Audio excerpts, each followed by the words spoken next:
How you handle people who trigger you, that's your call.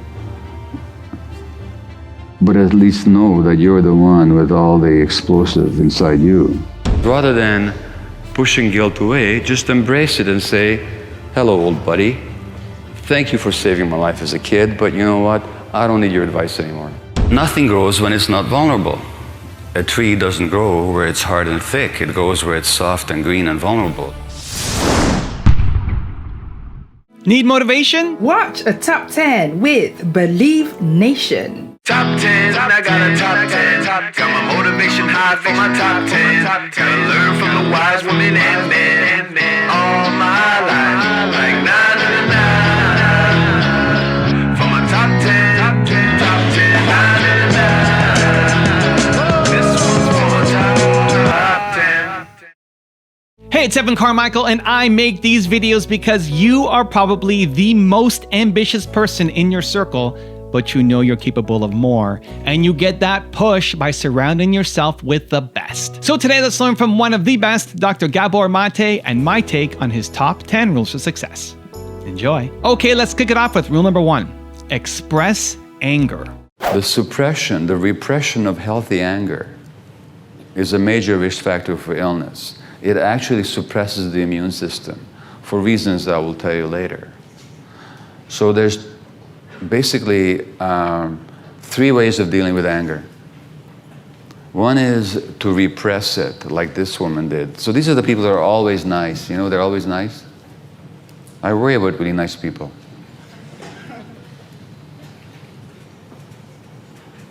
The other way is to give in to it and to act it out, to go into rages. That's also unhealthy. The repression of anger leads to autoimmune disease and cancer. When you're raging all the time, that increases your risk of heart disease and strokes. So in the aftermath, the studies have shown that in the aftermath of a rage episode, your risk of a heart attack doubles for the next 2 hours. Then there's the healthy expression of anger, or the healthy processing of anger, which most of us don't know how to do. We either do the one or we do the other.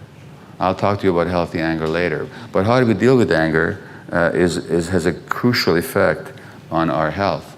And this guy writes, you know, she had no ego. She just blended in with the environment in an unassuming manner. And this is supposed to be a good thing. Now, my wife's name is Ray, and she's an artist, and it's one of her paintings that provided the detail here on the cover and the color scheme for the cover for this book. And sometimes I say to Ray, you know, we've been married 42 years. I go, well, why can't you blend in with the environment in an unassuming manner? But Ray has done her psychological work, and she's read my book, and she's also seen the studies. You know, there was a study just 4 or 5 years ago presented at a major medical conference. They looked at 1,700 women over a 10-year period. And over a 10-year period, out of these women, those who were unhappily married and suppressed their feelings were 4 times as likely to die as those who were also unhappily married but expressed their feelings. So the issue wasn't happy marriage or unhappy marriage. The issue was, did the woman express herself or did she not? So when I come to this point at my talk, this permits me to reassure the men in the audience that the next time you think your wife is a bitch, you should be glad about it. Rule number 2, understand addiction. If we understand that addiction in every case is rooted in some painful internal experience, and that when you ask people, what does the addiction do for you? They'll say, it numbs me, it soothes the pain, it makes me feel connected with other people, it gives me a sense of control, it gives me inner peace.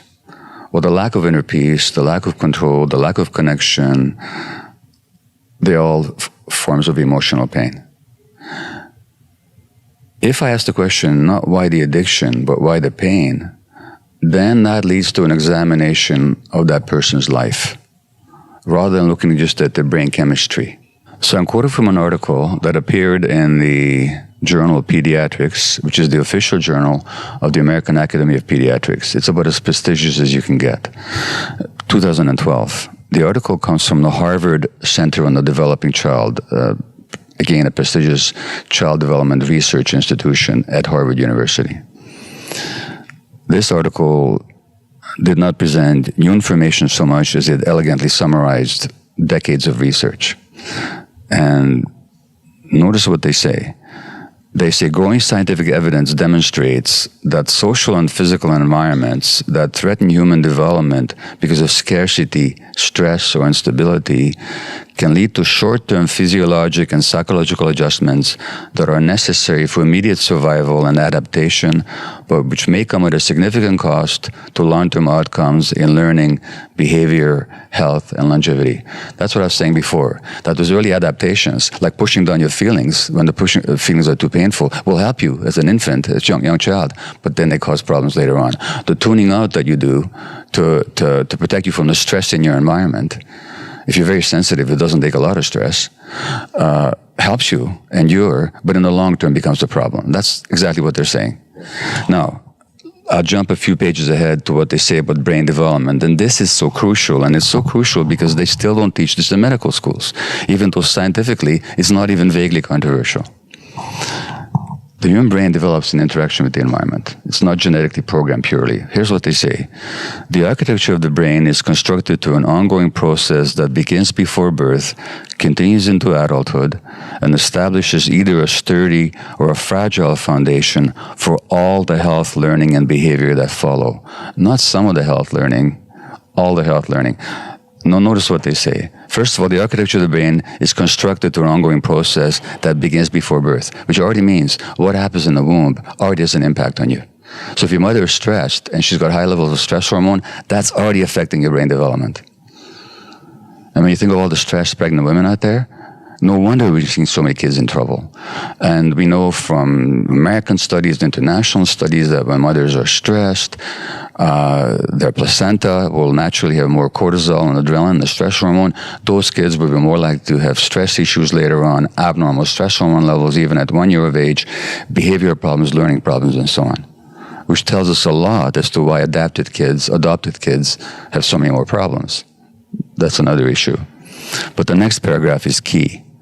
The interactions of genes and experiences literally shapes the circuitry of the developing brain and is critically influenced by, in other words, the circuitry, the chemistry of the brain, and which centers and which circuits and which systems develop, and which neurochemicals will be present in what quantities, depends on the early environment, and is critically influenced by the mutual responsiveness of adult-child relationships, particularly in the early childhood years. In other words, the most important influence shaping the physiological development of the brain is the quality of parent-child relationships. Now, when parents are stressed or distracted or workaholics, like I was a young parent, if there's instability, economic troubles, relationship troubles, unresolved trauma on the part of the parent, loving parents who are just stressed, that'll interfere with the child's brain development. That's why we're seeing so much more ADHD now, so much more autism, and so much more other problems because of stress in society that affects the parenting environment. In other words, yes, there's physiological problems with the brain, but it's not a genetic issue. It's related to early experience. So when you look at brain scans of adults that are troubled brain scans, as you do in addicts, you're not just looking at the impact of addiction, you're also looking at the impact of childhood trauma and childhood stress. And this has been shown over and over and over and over again. So there's no separation between the physiology and the psychology. So if you come to me as an addict and you say, I got such and such, and I ask you, what does it do for you? And you say it numbs the pain, then my question is, where did you develop the pain? What happened? And then we have an inquiry. And now it no longer becomes a shameful thing that you chose this, nor does it mean that you're stuck with it because you got this genetic problem. We get it as an adaptive response to something that happened, and we can heal that. The reason why addiction treatment is failing is because physicians don't understand this. They keep dealing with the effects, which is the addiction, and the behaviors, which are the effects of the addiction, but not the cause, which is the childhood distress. And the impact of childhood distress that carry into adulthood, in other words, how we stay prisoners of childhood. And so present methods of treatment in psychiatry, in addiction medicine, in childhood psychiatry deal with effects rather than causes. And this is why we're so ineffective at it. Rule number 3, identify the problem. Some people, when they get diagnosed with ADD or anything, they say, oh no, not one more diagnosis. One more thing wrong with me. I didn't need this. That's not how I reacted. I reacted, this is fantastic. So for me, thank you. For me, it was a way of really recognizing myself. And I was 54 at the time. And I always had this sense that I had a potential that I haven't fulfilled. And I used to be frustrated by it. And then when I came upon this diagnosis, now I realized why. Now, one of the things I always wanted to do was to write books. I'm a good writer, you know, and I always wanted to write books. I could never do it because I didn't understand myself enough. I didn't understand how my mind worked. So for me to find out how my mind actually worked was a liberation. It was a real liberation that I'm not actually limited, but that there's certain mechanisms in my mind that I have to deal with. That actually it's possible for it to me express my potential. I was 54 when I was diagnosed. Since then, I've written 4 best-selling books that have been published in over 20 languages now. And I would not have done it without that diagnosis, because I still would be frustrated not understanding myself. So for me, a diagnosis is never, if it's an appropriate diagnosis, it's never a limitation, it's actually a liberation. Because it explains to me, here's what's going on, how do I learn to understand this, and how to get to work with it. So for me, it was very much what you said, that it was a way of opening up to my possibilities. And so any of you that are worried about that, no, in order to grow, you have to actually deal with what's there. So recognizing what's there is an essential beginning. Rule number 4, find your ammunition. Whenever you get triggered, somebody pulled that trigger, perhaps, but who's the one carrying the ammunition? Who's the one with the mechanism to deliver the ammunition? Who's the one with the explosive material inside them? And where do you want to put your attention? You want to put your attention on the trigger purely? Or are you curious about what ammunition, what explosive material you're carrying inside? So triggers are really great to work with if you want to get to know yourself. And if you don't want to get to know yourself, then what we usually do is we just resent whoever did the triggering, and that we think they did this to us. So compassionate inquiry is really all about finding out what the ammunition is. Now, you know, how you handle people who trigger you, that's your call. But at least know that you're the one with all the explosive inside you. And you gain so much liberation if you find out what that ammunition is and how you got it, and whether you can really diffuse it. Like you diffuse a bomb, you can actually diffuse that ammunition inside you through getting to know yourself. And that's where freedom actually lies. If nobody had the power to trigger you, not because you were closed down and shut down and isolated, but because you're totally aware of yourself. Well, that's where liberation actually is. And that's what all the spiritual teachers, I believe, want to educate people to do in their particular way. Also, if you want to have more self-confidence and self-belief, check out my 254 series, where every day for the next 254 days, I will send you an unlisted video. The science says it takes up to 254 days of consecutive action to build a habit. So I'm going to be with you every step of the way. If you want to be on for free, 100% free, is a link below. Go check it out. I'll see you there. You were up and dressed and ready to go before your parents were up. You know why? Because you knew something unexpected was going to happen. That's how we should live our lives. Waking up with the understanding to expect the unexpected. Successful people do what they hate to get to where they want to be. If you're going to speak effectively, you have to know way more than you're talking about. Rule number 5, restore the connection. Once you have shifted the focus from why the addiction to why the pain, and you start to work with someone, what approaches have you found to help? What tools? Well, so I very much salute your friend's approach. It's exactly what the approach I would take myself. And I call it compassionate inquiry. So inquire in a compassionate way. Not why did I do this, but why did I do this? Right. The first one is not a question, it's a statement, it's a self-condemnation. The second one is a question. Wonder why I did this. It soothed my pain. And so what your friend said that it served you, so thank it, love it, but let go of it, is absolutely right. I call it the stupid friend. The stupid friend is the one who helped you in a particular way at a certain time, but it can't learn that that way doesn't function anymore. Right. That instead of helping, now it's hurting. So it's a friend because it's really trying to help, but it's stupid because it's not learning that you're no longer that 3-year-old or that 5-year-old or that 15-year-old, you know? So this leads to the question of trauma, because it's one thing to recognize that all this originates in childhood pain. It's quite another to transform that pain. And for that, we have to understand what trauma is. So people often think that trauma is what happens to you. So trauma is a divorce when you were small and your parents fighting. Trauma is your mother's depression. Trauma is your father's alcoholism. Trauma is your parents' argumentation. Trauma is physical or sexual abuse or some loss. Those aren't the traumas. Those are traumatic. But the trauma is not what happens to you. The trauma is what happens inside you. And as a result of these traumatic events, what happens inside you is you get disconnected from your emotions, and you're disconnected from your body, and you have difficulty being in the present moment, and you develop a negative view of your world, and a negative view of yourself, and a defensive view of other people. And these perspectives keep showing up in your life in the present, because they're the stupid friends.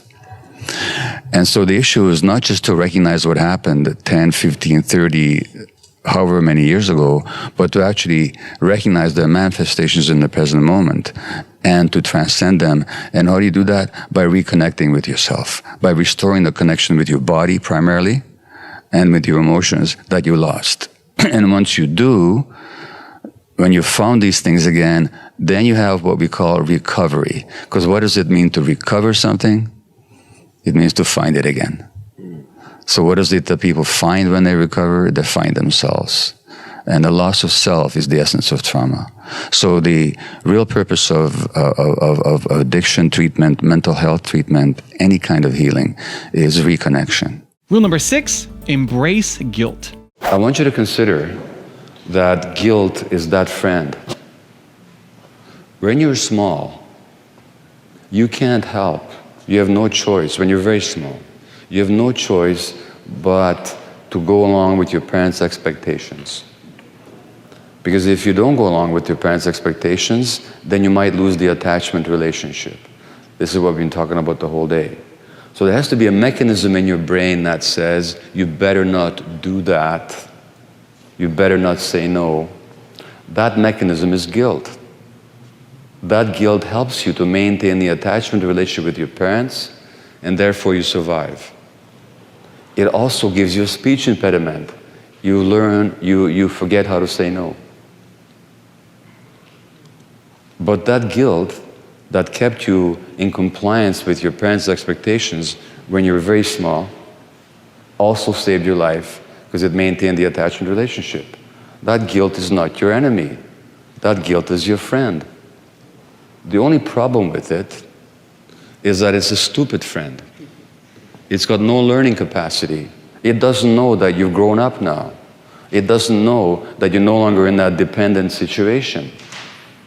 It just gives you the same story. If you say no, you're a bad person. That's all it knows how to say. Your problem is that you don't want to feel it. You don't want to make friends with it. My suggestion is, next time you feel guilt, be happy about it. Say to yourself, oh my God, I said no. I feel guilty. This means hot dog. I must have done something for myself for the first time in my life. Thank God. Call your friends, have a party.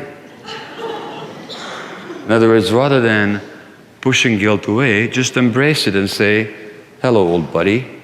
Thank you for saving my life as a kid, but you know what? I don't need your advice anymore. I'll listen to it, but I don't have to follow it automatically. I can think about it and make my own decision. Okay? So that's how you deal with guilt. Not by pushing it away, not by acting on it, which just make it stronger, but by actually accepting that it's there, but not listening to its advice. Rule number 7, become authentic. What you're going to find is when you become authentic, you're going to attract other authentic people to you. And the people in your life who are willing to handle authenticity will not reject you, they will celebrate you. They'll say, hey buddy, it's about time, I'm so glad to see you, assert yourself. I was worried about you. And the people who can't handle that, they will withdraw from you. So in authenticity, there's always the risk of loss of some relationships. And of course, this is why sometimes people stay in relationship with the wrong people, because they're more attached to the relationship than they are to authenticity. So they suppress themselves for the sake of the relationship. And if they're going to be authentic and the other person can't handle it, they'll lose the relationship. The difference is, and here's the huge difference, and this is why your question is so important. The big difference is that when you're a child, you have no choice in the matter, because you're absolutely dependent on the relationship. You're not free to choose anything else. So when it comes to the conflict between authenticity here and attachment there, you have to go for the attachment. You're helpless in the matter. As an adult, you're no longer helpless. When we think that we're helpless, when we think that we're dependent, I need you so badly, I can't live without you. All these pop songs about, I can't live without you. Well, sure you can. The only person that can't live without somebody else is a baby. But the trouble is, it's hard for us to grow up. It's very hard for us not to be babies. In fact, you know what? I mean, the pop songs all, hey, I'm your baby. Well, this is where it's a choice that we make as to do we choose to grow up or do we choose to stay babies? And yes, sometimes when we choose to grow up, then the people that can't handle it, they will leave us, for sure. Rule number 8, reconnect the body, mind, and environment. We separate the mind from the body. So we treat only the body. Unless you have mental illness, in which case we still separate the mind from the body. And the other thing we separate is the individual from the environment. As I said to you last night, those of you that were there, you can't separate people from their environment. People are shaped by the environment. And in lifelong interaction with the environment is how human beings live. Now let me give you 3 examples of that. Why you can't separate people from the environment. It's been shown now, for example, that children whose parents are stressed are much more likely to have asthma. Now, not controversial. Several studies have shown that. So in polluted areas where there is more asthma, it's the kids of parents who are stressed who are most likely to have the asthma. Now, most doctors have never heard about that. And if they did, they can't explain it. And yet it's so obvious, you see. Those of you that have asthma, anybody had asthma here before in your life? Okay. You were given 2 kinds of inhalers if you had asthma. One inhaler is probably called Ventolin, and its job is to open up the airways, because what happens in asthma is you get a spasm of the muscles that surround the airways, so you get this narrowing of the tube through which air has to pass into the lungs, so you're wheezing and whistling and laboring your breathing. And the other inhaler you got would have been a steroid to suppress the inflammation, the swelling, and the inflammatory debris that clutters up the airway. So you get 2 inhalers. One is called a bronchodilator to dilate, open up the airway. The other is to suppress the inflammation. Now, what are these inhalers based on? The inhaler that opens up the airway is a copy of adrenaline. And the inhaler that opens up, that suppresses the inflammation is a copy of cortisol. Serve us, what are adrenaline and cortisol? They're stress hormones. Exactly. In other words, we're giving asthmatics stress hormones, the same stress hormones that are made by their own adrenal glands when they're stressed. All that's happened is that their own stress response mechanisms have been exhausted, and now we have to give them stress hormones from the outside. Now guess what? If you have rheumatoid arthritis or lupus, what will they give you? Cortisol, the stress hormone. Shouldn't we be asking ourselves that if we're treating people with stress hormones, whether or not there might be a connection between stress and their disease? Now, of course, why the children of parents who are stressed? Because the parents' stresses actually program the physiology of the child because you can't separate the individual from the environment. And this is true all our lives. A study of women in Australia, 500 women, 550 women, who had lumps in their breasts that were of sufficient concern as to require a biopsy. Now, they had these biopsies, but before the results came back, they also had a psychological interview or questionnaire. It turns out after the results came back that if a woman had had a significant stressful incident in her life just prior to the onset of that lump, that by itself had zero effect on whether or not that lump was cancerous. Similarly, if a woman was emotionally isolated, that also had zero effect.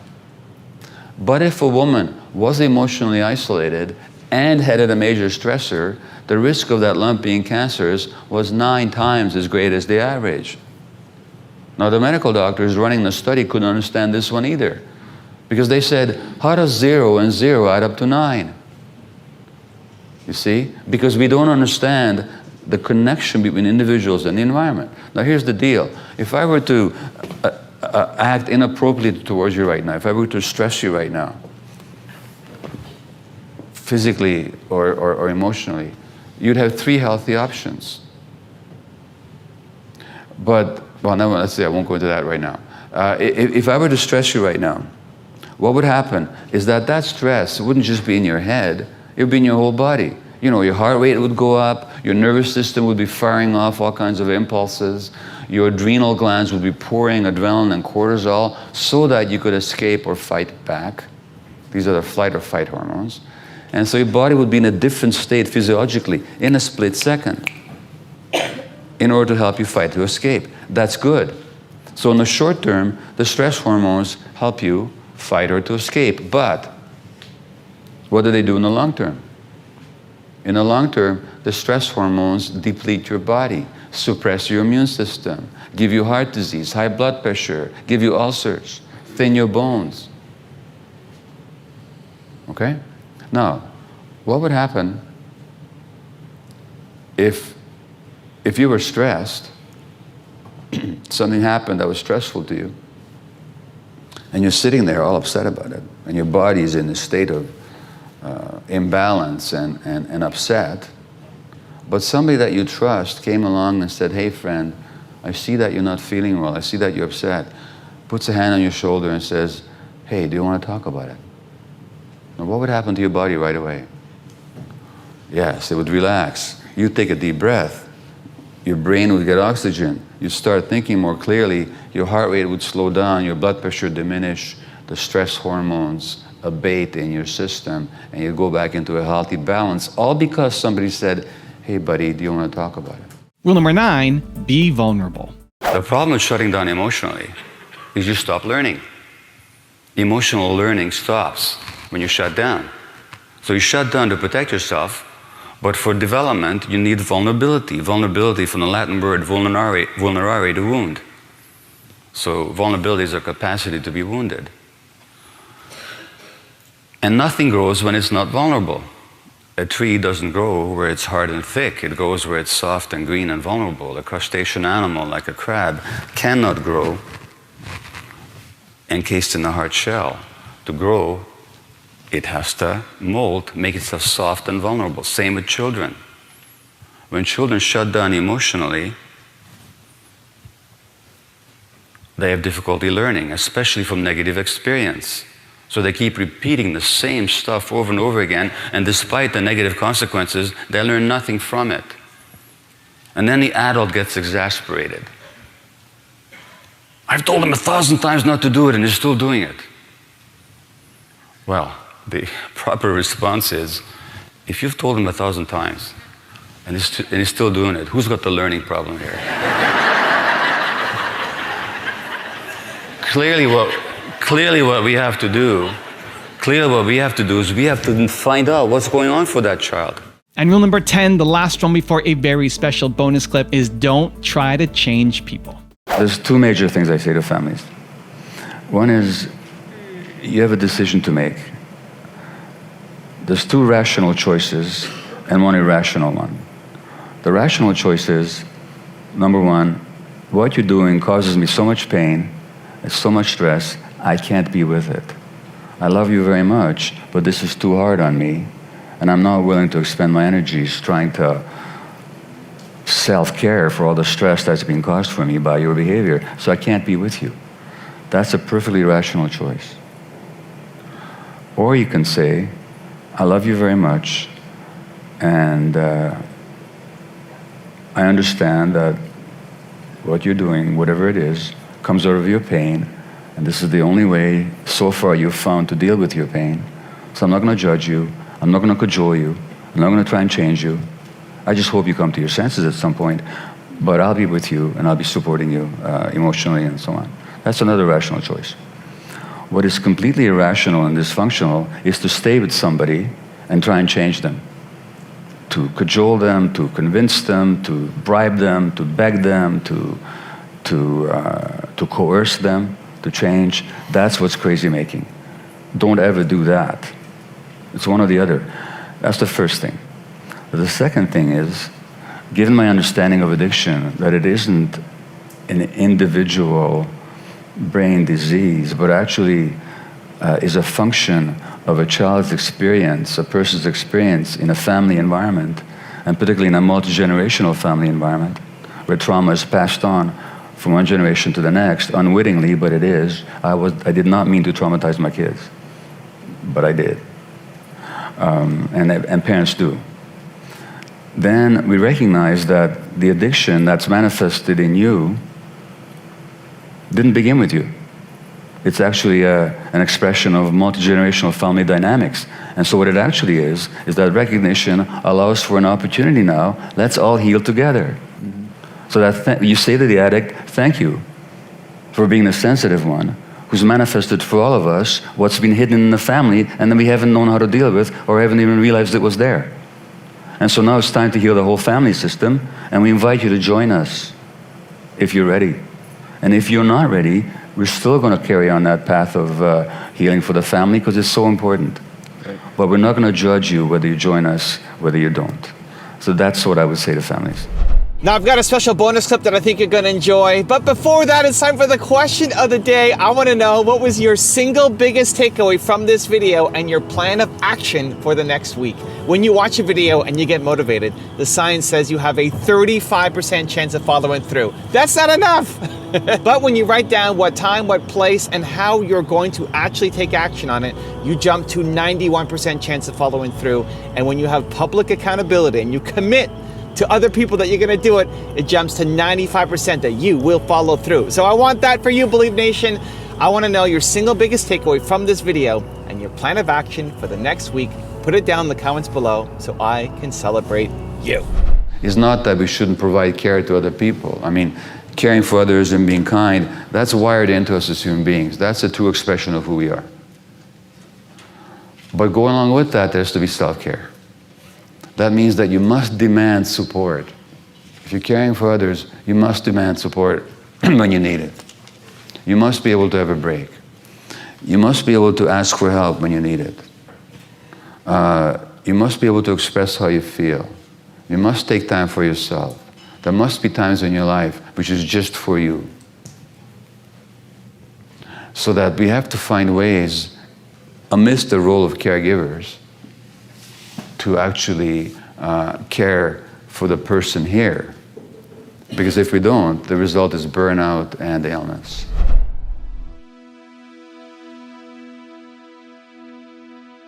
If you want 10 more amazing rules from Gabor Maté, check out the video right there next to me. I think you'll enjoy it. Continue to believe, and I'll see you there. The stage 4 meant that the cancer was already in her bones by the time it was diagnosed. At that time, she had 2 young children, aged 1 and 3, and married to a well-to-do businessman. She herself